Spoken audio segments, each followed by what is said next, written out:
Well, it's been an epic journey.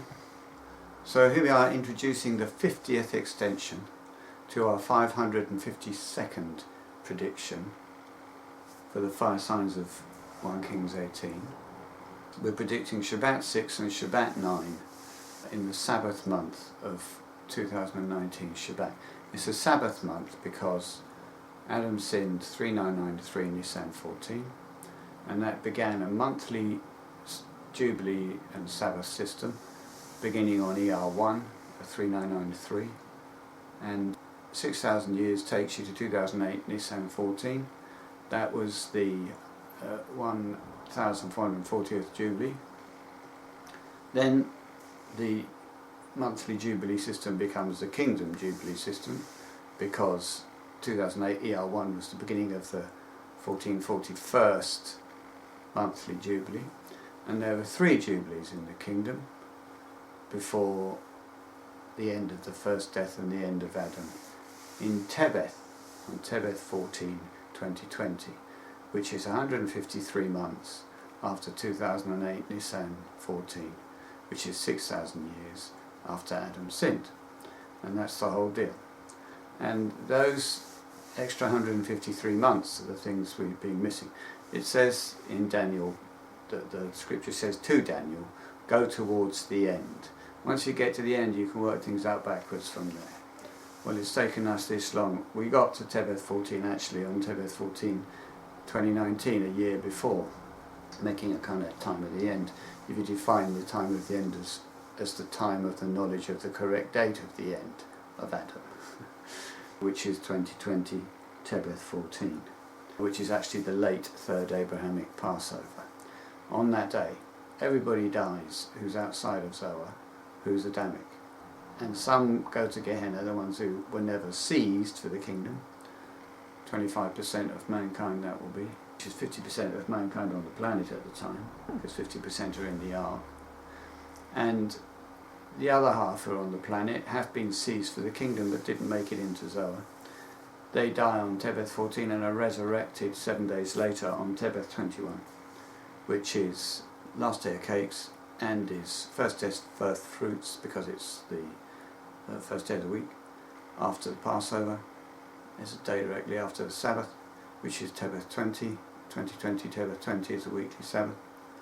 And it's also the third 2NC Pentecost, and it's the direct antitype of 2019 Tebeth 21, which is the end of the contest day of 1 Kings 18, defined as the period of my interaction with the Watchtower, during which period they ignore me and I don't have the correct fire sign dates. Noon mocking of 1 Kings 18, Elijah not mocking the prophets of Baal, occurred twice but via my 2 letters, 2006 ER1, 2006 Sivan 1, the Sign of Jonah letter and the revised Sign of Jonah letter 30 days apart, making a 30-day noon. So I first sent a letter to them on 1992 Elul 11, which Dan Sidlick did respond to eventually from the governing body, but he wouldn't meet me, wasn't allowed to. And 4,910 days from then to the first letter on ER1, and 30 days to the second letter on Sivan 1, then another 4,910 days, making a total of 9,850 days. That's morning, afternoon and noon. And that takes you to Tebeth 21, 2019. Now that is the end of the contest in one of the following senses. We initially thought it was in the sense that there would be the third fire sign on that day. It wasn't. The next possibility was it's in the sense that we get the correct fire signs on that day. We didn't. The final possibility, which is now where we are, is that it's the last day of us not having the correct fire sign. And it's the last incorrect prediction. It was our previous prediction for the third fire sign, Tebeth 21. And since the whole contest is a period of me not having the correct prediction and going round in circles around Jericho, that makes sense. Also, the wall of Jericho falls down on when Laodicea became a false church, which was 2019 Tebeth 22. And when the wall of Jericho falls down, you don't need to go round it anymore. So our circumnavigation stopped because we have the correct date. We do not have to recalculate anymore. So according to that, we get the correct date on Tebeth 22, but also according to the Jericho account, but also according to the 1 Kings 18 interpretation, if the last day of us not having the correct date is Tebeth 21, then the day when we get the correct date is Tebeth 22. This also fits with the 4 times of Revelation 9, 13 to 15, the day, the month, the hour and the year, from when Alan was appointed an apostle. He was appointed an apostle 2015 Chislev 21, which was the late 20 Pentecost. And if you count not 4 years but 4 20 Pentecosts, after that you can go to the late 20 Pentecost on Tebeth 21, 2019. And that's the period of the 4 apostles. We only have 4 in this church presently, bound upon the Euphrates, 4 angels, because they're sanctified, they're 2NC saints, unable to do anything because I haven't got the right date. But once I get the right date, they're released, although nobody knows they're released because it's not yet seen that I've got the right date. I'm just proposing that I have the right date from our scriptural understanding. That remains to be seen. We will find that out on Shabbat 6, which is February 5, 6, and on Shabbat 9, which is February 8, 9. And the particular extension I put all the way out to Shabbat 16, which is Mark of the Beast Day, which is February 15, 16. So I've said there will be fire signs before Mark of the Beast Day, basically, both fire signs. So that's Alan's interpretation of coming on the clouds. Then there's the go back 7 times of that Elijah said to his attendant. That can be 7 years or 7 late or regular 20 Pentecost. So if you go back 7 times from our appointment, 2012 Chislev 21, the second 2NC or late 2NC Pentecost, because it was our second. Sorry, that's our installation. Our second installation into Zoa, second to our Adamic installation, which preceded it, which was on 2000 Heshvan 21, on the first 20 Pentecost. When you get installed or appointed, you get appointed at First Fruits as a church, and you get installed at the Pentecost. And if it's a first appointment over a group, it happens at the regular First Fruits and Pentecost.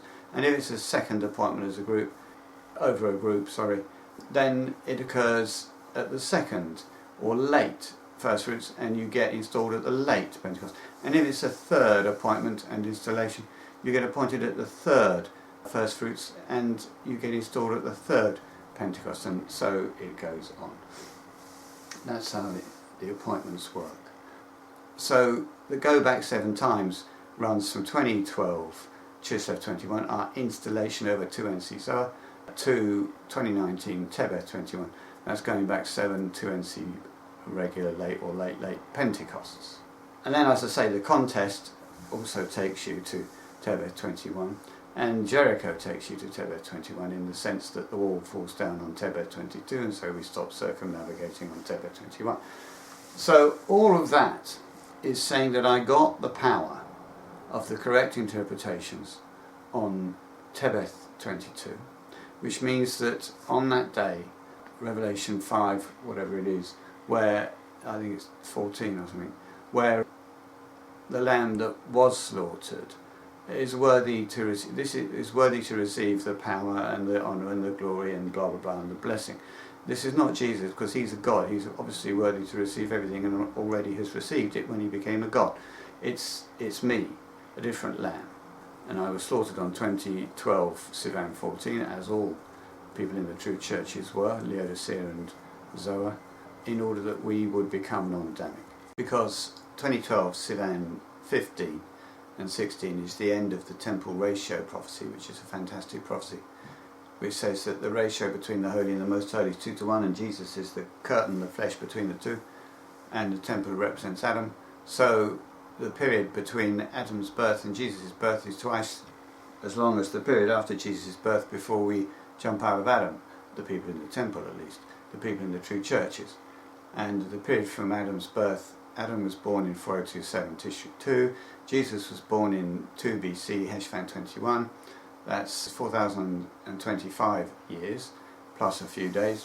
So the other one is 2000, half of that is 2012 and a half years, and you add that to minus to 2 BC, H21, and you end up on the 2012 Sivan 15.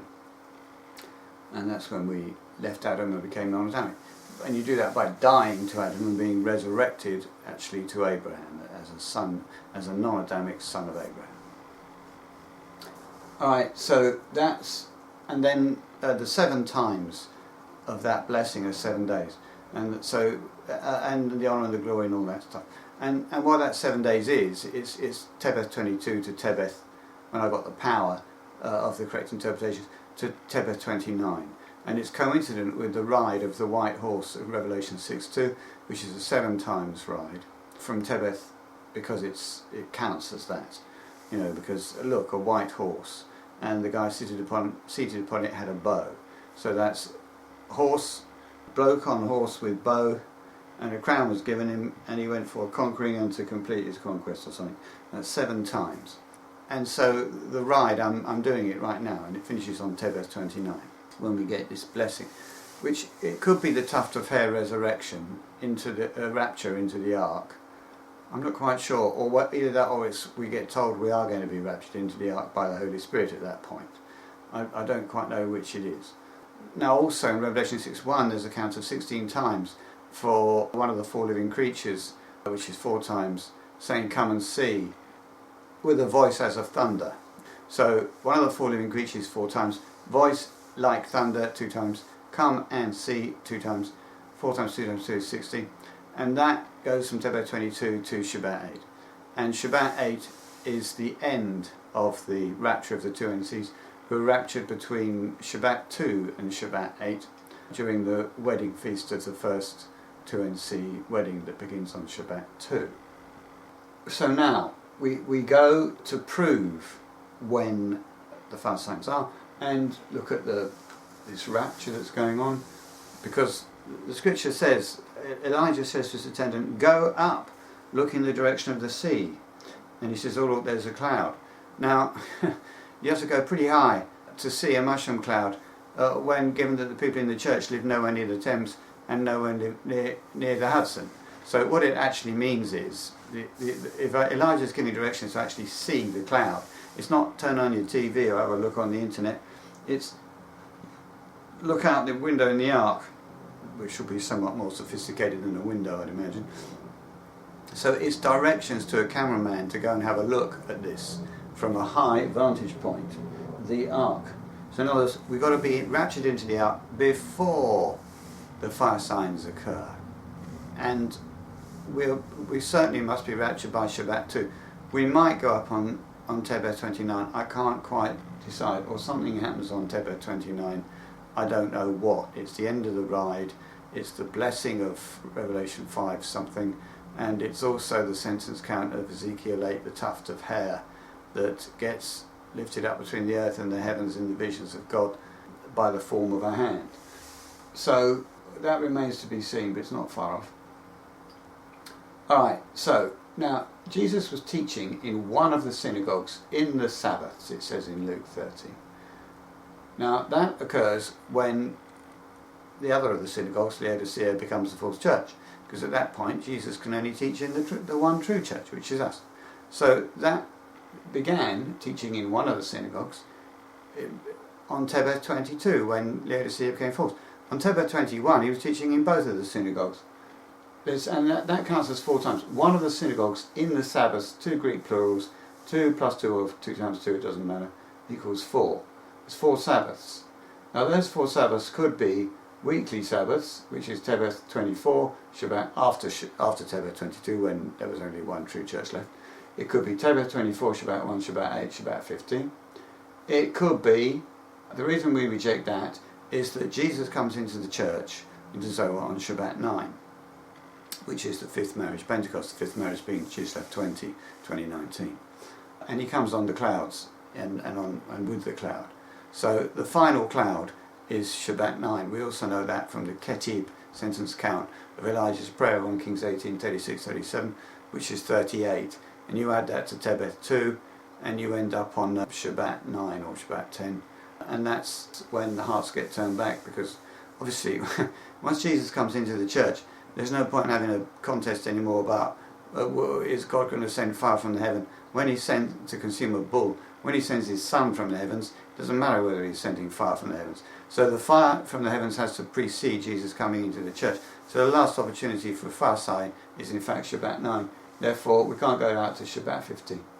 So the other alternative is it's four 4th 2NC Sabbaths. The fourth 2NC starts history 2 and goes to Shabbat 21. That's the 4th 2NC Pentecost. So they would be Tebet 29, Shabbat 6, Shabbat 13, Shabbat 20. The other possibility is Sabbaths of 5th marriage weeks from Chislev 20, and they would be Tebet 24, Shabbat 1, Shabbat 8, and Shabbat 9, which is a Sabbath in the form of a Pentecost. The Pentecost is a Sabbath. Now those would be the Sabbaths for the Holy Spirit. The Holy Spirit is subject to that Pentecost, so it would celebrate, or relevant to it would be Tebet 24, Shabbat 1, Shabbat 8, and Shabbat 9.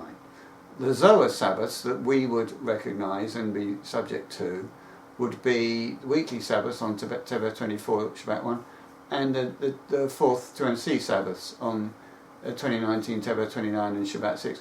We don't celebrate those, but we count them. So we've decided that because everything has happened before or on Shabbat 9, our only two options are that we go with the Zohar Sabbaths, 24 Tebet, 29 Tebet, Shabbat 1, Shabbat 6, and have the second fast on Shabbat 1, and we then go with the 5th marriage Sabbaths, of which the 5th marriage Pentecost, of 5th marriage week Sabbaths, of Tebet 24, Shabbat 1, Shabbat 8, and Shabbat 9, and that's the third fast sign. Shabbat 9 is the 5th marriage Pentecost, that's when Jesus comes on the clouds. So we've now gone with Shabbat 1 to Shabbat 9 for those reasons.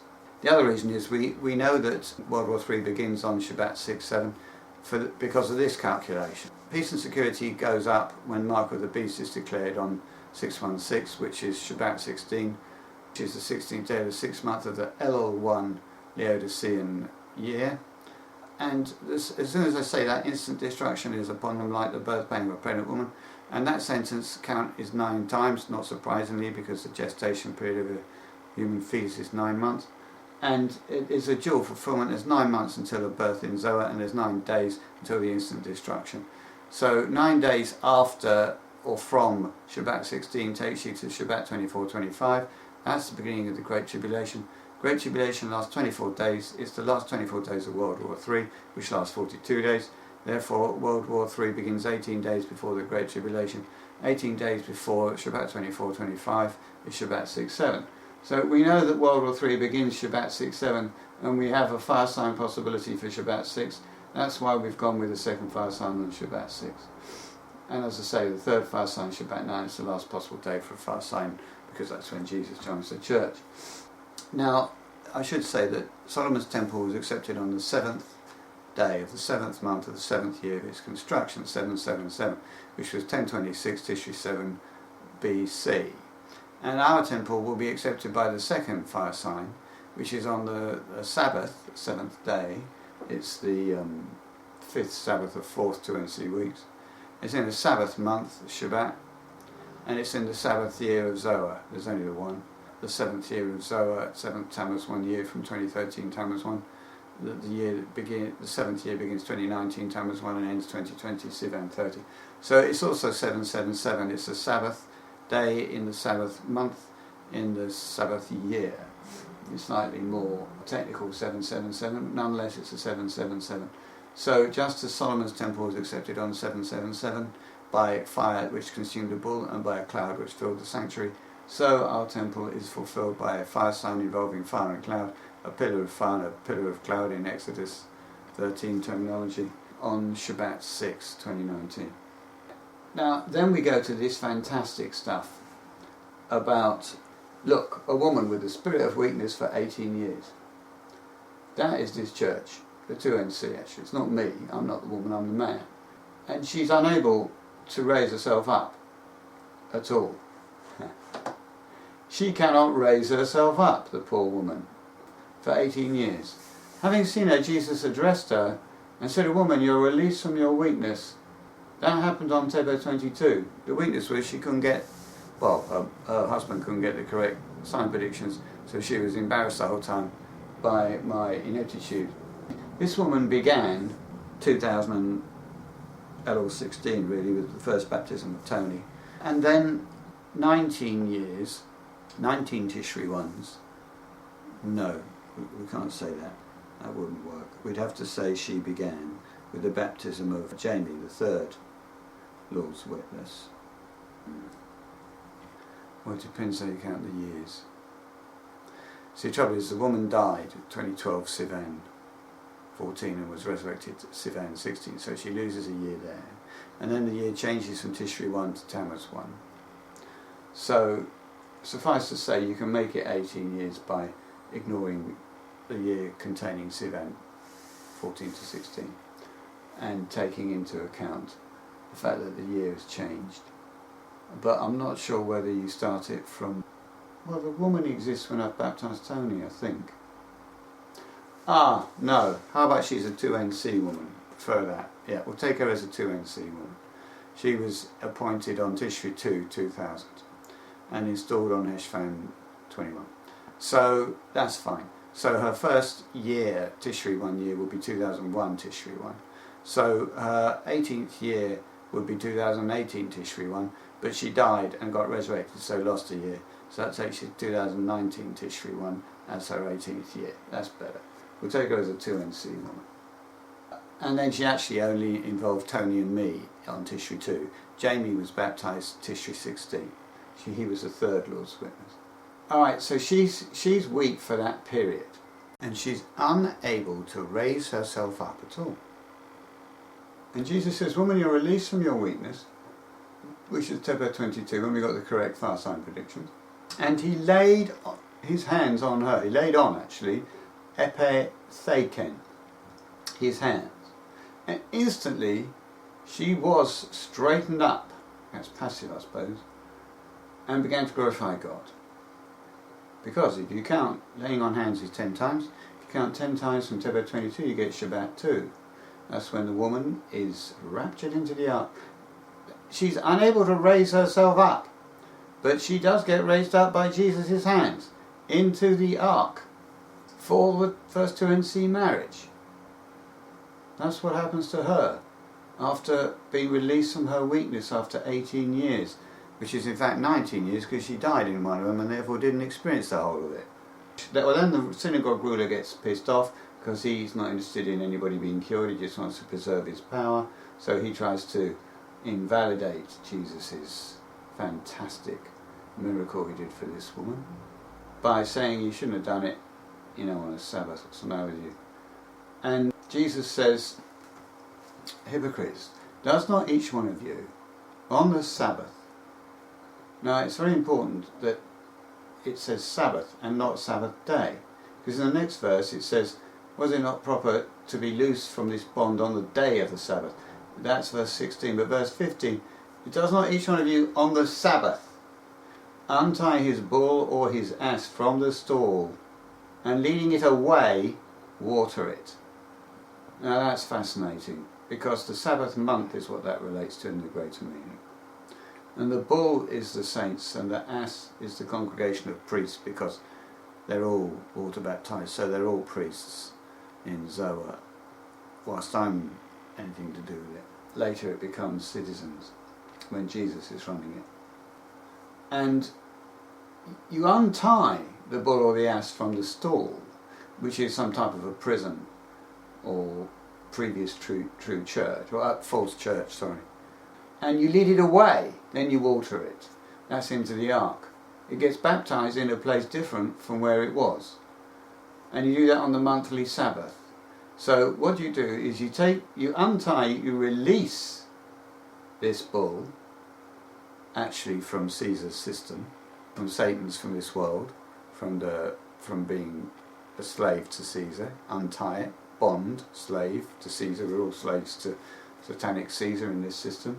You get rest in the ark, you lead it away from the world into the ark, and you baptize it in the ark. It appears that we baptize all these people in the ark. This is all a very stealthy process. It's amazing. I mean, to actually physically get millions of people to turn up at Zoa and baptize them, especially when you've got this awful coronavirus, and I don't think that's going to get any better.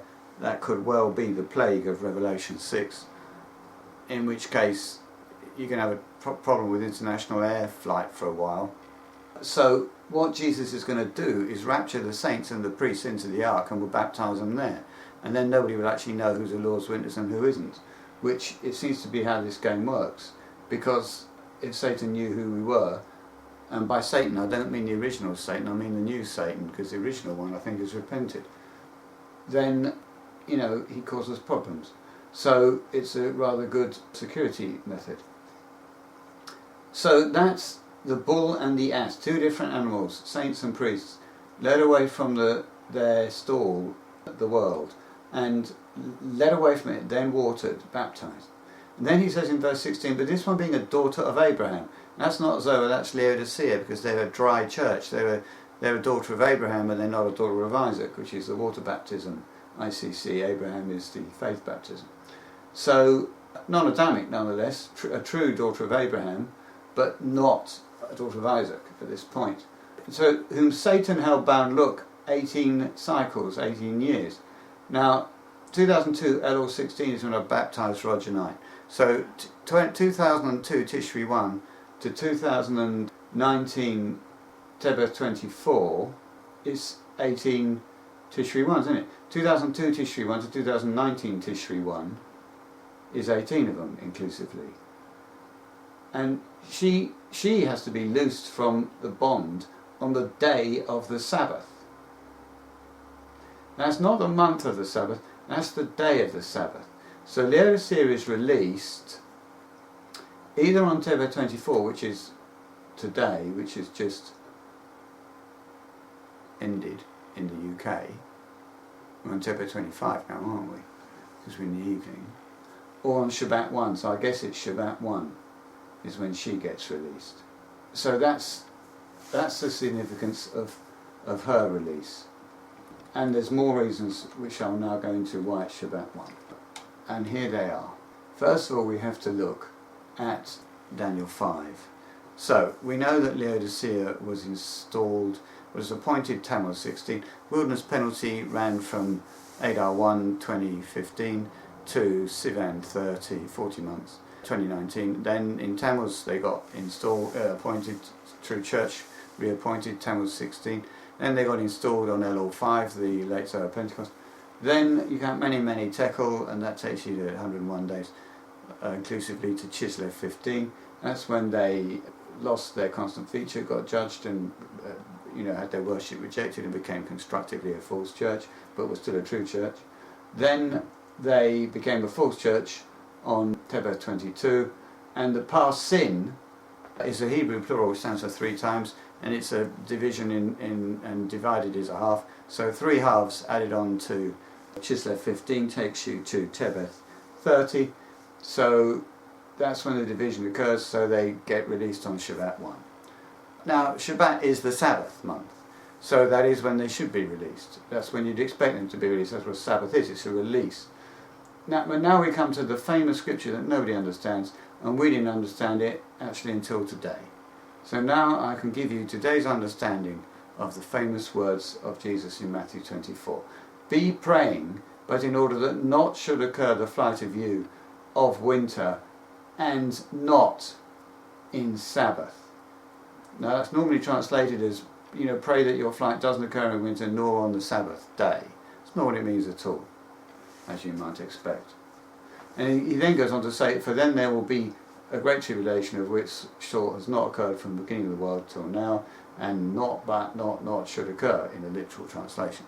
So it shouldn't occur. And that's a nuclear war. So this is what it means.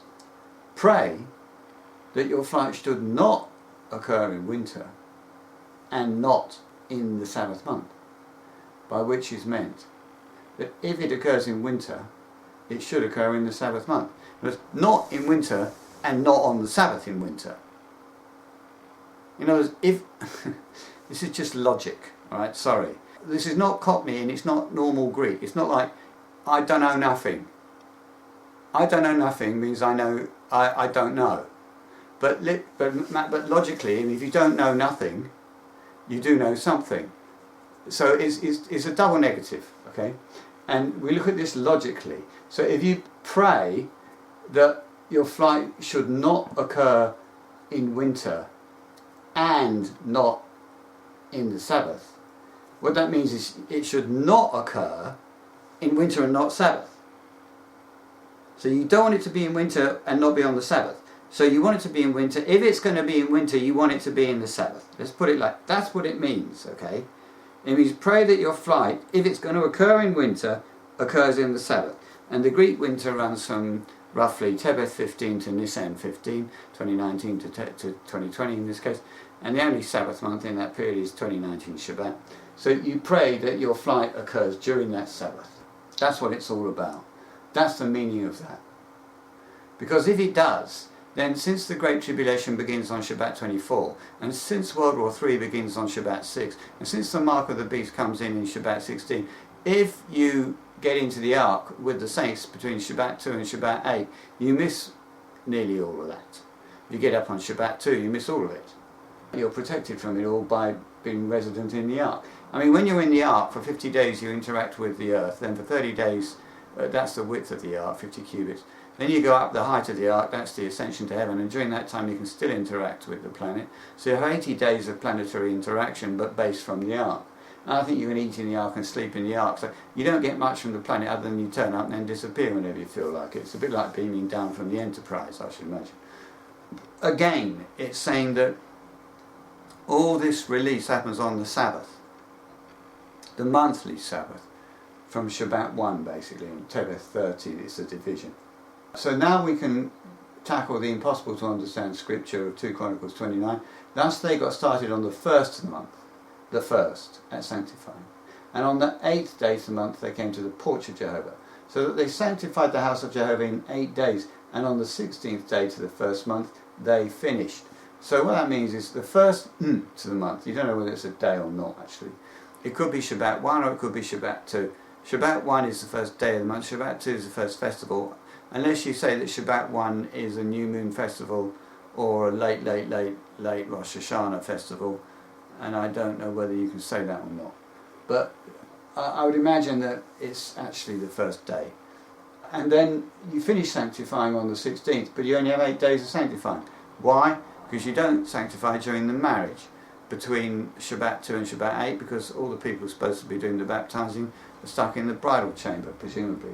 So the baptism of the two NCs will be Shabbat 1, Shabbat 1, 9, 10, 11, 12, 13, 14 and 15. So that on the 16th day they're finished. So they're all baptized in time for booths from the 15th to the 21st. And that's when Solomon's temple is inaugurated. Now then, because it's this wonderful thing, they reach the porch on the 8th. Normally you'd reach the porch first.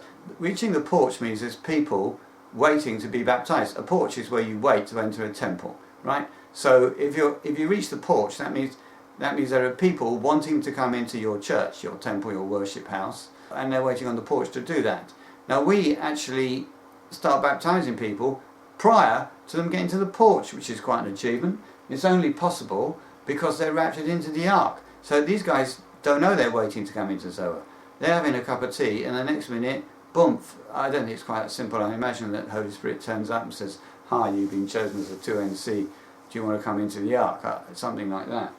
Anyway, they get brought into the ark, then we baptize them. They bypass the porch. The porch only occurs after the fire sign. After the fire sign on Shabbat, 1 week later you got a porch with a bunch of people on it saying, "Okay, you got a fire sign, right? We're now interested in joining your church." But they're not actually the first people who join it in this Sabbath month. The first people who join it are raptured into the ark. The bull that would be. Alright, so now that we've nearly finished.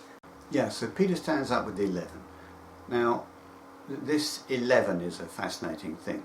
There's 11 who go into Galilee, back to the mountain to where they were appointed in Matthew 28. And what that stands for, Galilee means cycle.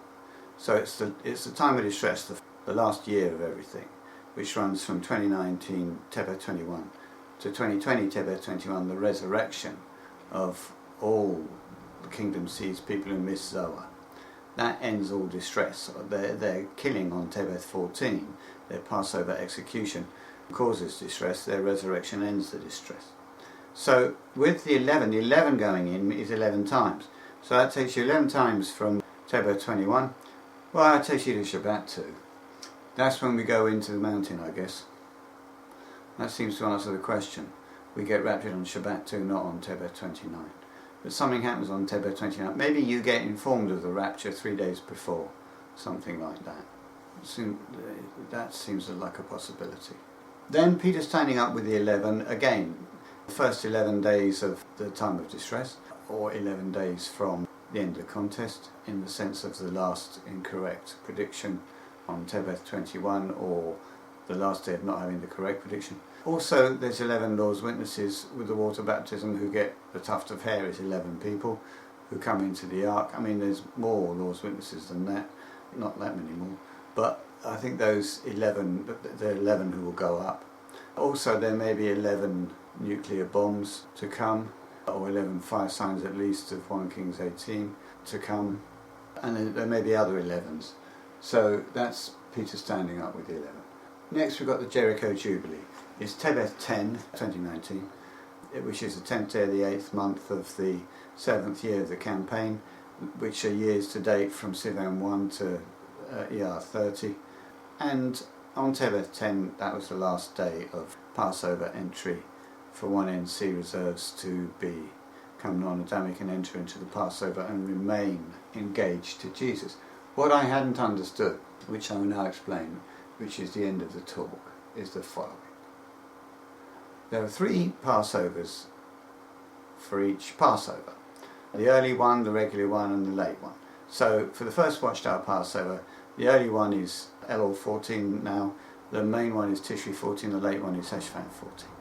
The reason it starts in Elul 14 is that's 430 years a month for a day after 2005 ER 14, when the Watchtower fell as a true church and therefore became an Egypt. So 430 years in Egypt, a month for a day is 14 years and 4 months.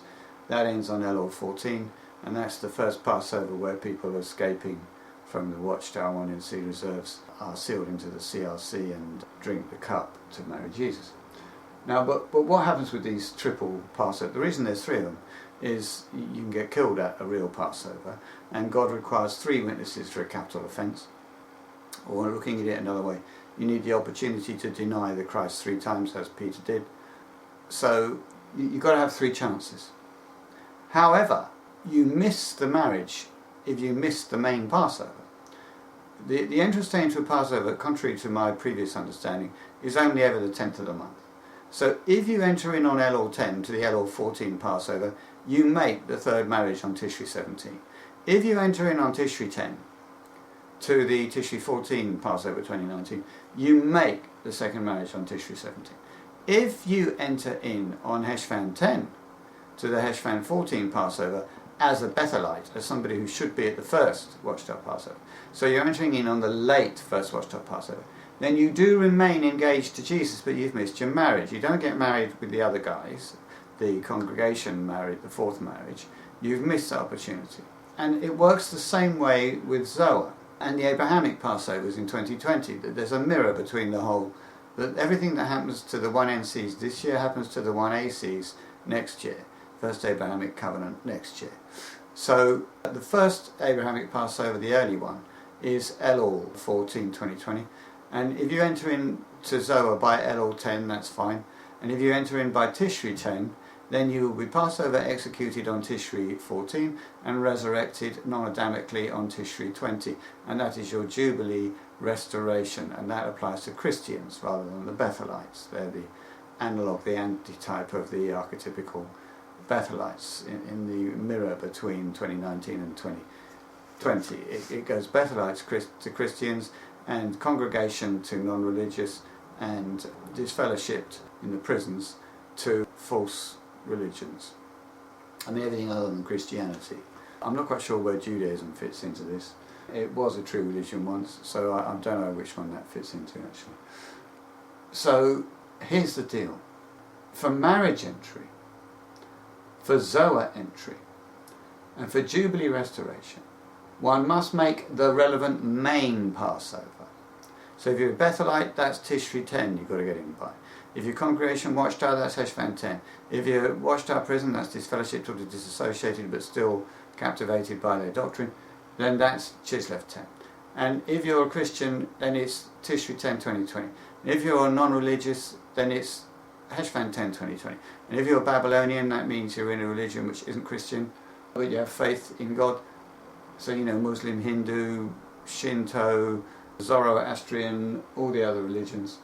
Then you have got to be in by Chislev 10, 2020. If you want to be Jubilee restored, if you want to enter the Zoe, if you want to get married.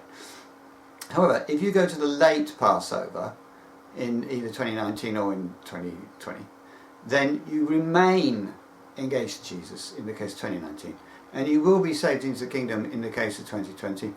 But you do get Passover executed at the relevant Passover, you know, on the 14th day to the 10th day that you entered in 2020. But you don't get resurrected until everybody does who missed Zohar on Tebet 21. So if you're a Christian and you enter in on 2020 Heshvan 10, missing the Zohar entry date, I mean, you're seized and you enter into a Passover, but you don't get into Zohar. Then you get killed on Heshvan 14 and resurrected on Tebet 21. So you're dead for, you know, two months and 7 days. 67 days max is what you lose, which isn't bad. And that is the complexity of the Passovers, and that is the argument for Shabbat 6 and Shabbat 9. So there we are, we're predicting the American fire sign, mushroom cloud over the Hudson in Manhattan, round about George Washington Bridge, February 5, 6, and the British fire sign, mushroom cloud over the Thames, round about Dartford, February 8, 9. We may have those the wrong way round, it might be the other way round. Thanks very much.